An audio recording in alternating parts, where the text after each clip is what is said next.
Who here can give me a clear and concise definition of gentrification? How many of you are a victim of gentrification or know someone who is?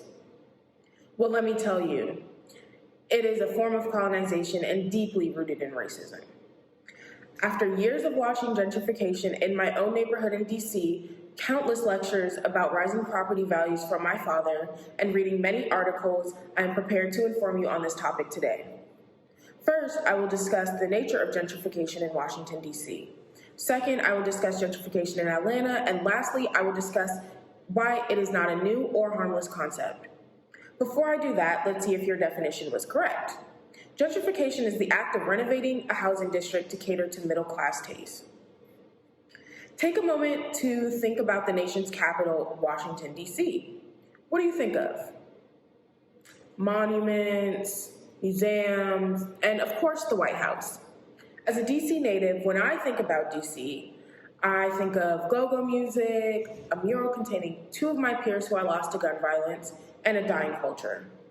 Today, I will give you a brief history of DC and how the culture is being attacked. Washington, D.C. was a majority Black city throughout the duration of its history. Known as the Chocolate City, over 25,000 Black people fled to the city during slavery and during Reconstruction to find work, education, and freedom. DC became a city of Black culture and a place where Black people felt safe. By 1900, the Black population in Washington, D.C. had grown to over 50% and had the most Black people out of any other city in the United States. Gentrification has been happening rapidly in the city. A gentrification tract measures the growth of home values and educational attainment in a specific area or city. From 1990 to 2000, the city's share of eligible gentrifying tracts was 4.9%. Since 2000, the city's share was 51.9%. This number continues to grow today. Between 2000 and 2013, at least 20,000 Black people were displaced out of DC. The process of gentrification in Washington, D.C. has created a number of problems in communities of color within the city. Research has reported higher levels of stress between old Black residents and new and old white residents. The city will also suffer a major loss of public housing projects. As proposed by the D.C. Housing Authority, 4 major housing projects will soon be closed and gutted. Although many African American people in D.C. are suffering from the loss of homes, culture, and wealth, Washington, D.C. is not the only place where Black people are being pushed out of their homes. It is also happening pretty quickly in Atlanta, Georgia.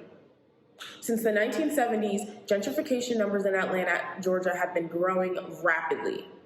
Everyone knows musicians from Atlanta. How many artists can you think of in 5 seconds? I can think of a handful. Since the 1970s, the gentrification in Atlanta has been very Black and white. Many white people are pushing Black people out of their homes and communities to rebuild them to their liking. The 1996 Summer Olympics was the tip of the iceberg for the city once known to many Black people. Due to Atlanta having some of the highest African American poverty rates, the city was easily susceptible to gentrification. According to the gentrifying census tracts, the Black population in Atlanta has lowered by 45%, while the white population is up by 39%. This is quite significant because Black people only made up 33% of the city.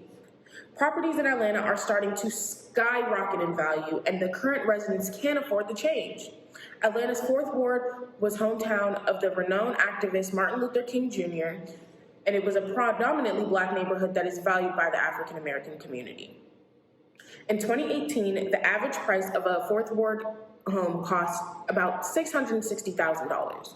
But just 3 years before that, in 2013, the average price was $280,000.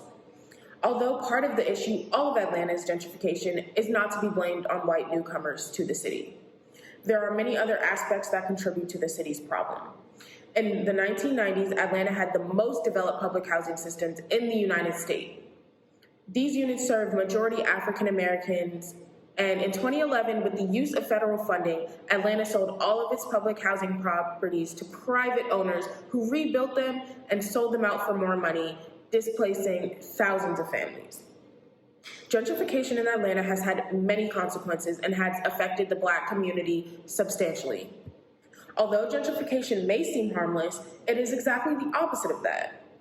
Remember when you learned the story of Christopher Columbus in elementary school and they told us that he brought over the Mayflower with lots of Europeans and they peacefully ate and negotiated the land with the Native Americans? Well, as I know that you are all highly intelligent, I know that you will know that that is not true. Gentrification is not a new concept, it is a glorified term for colonization and has been happening since the beginning of history. Identical to many other issues in the Black community, gentrification is a direct effect of white superiority and the white man's burden. For 20 years between 1881 and 1914, 7 powerful European countries fought over what part of Africa they would each colonize and enslave. According to People's World, at least 10 million African people were tortured, raped, and killed by King Leopold II of Belgium alone. The leaders of these countries truly believed that they were genuinely helping African people by taking their resources and freedom. They believed that because they were superior, that they had to help the poorer African countries and westernize them. This is what is known in history as the white man's burden. Sound familiar? That's because the goal of gentrification is to rebuild cities and make them safer, more aesthetically pleasing, and to abolish poverty. Although gentrification is nowhere near as horrific as the scramble for Africa was, the end goals were both the same. In theory, gentrification sounds like a peaceful move of rich people into a city, but the people affected by it do not see it that way. In conclusion, I have discussed the history of gentrification and what it means in DC, the impact that it has in Atlanta, Georgia, and the terrifying underliers that make gentrification unacceptable. Although gentrifiers may be making cities pretty, gentrification is a glorified term for colonization and is deeply rooted in racism. The one thing that I always took away from history class is that history repeats itself, and every time the price gets a little bit higher. Colonization has taken over once again, this time with the glorified, psychologically harmful act called gentrification.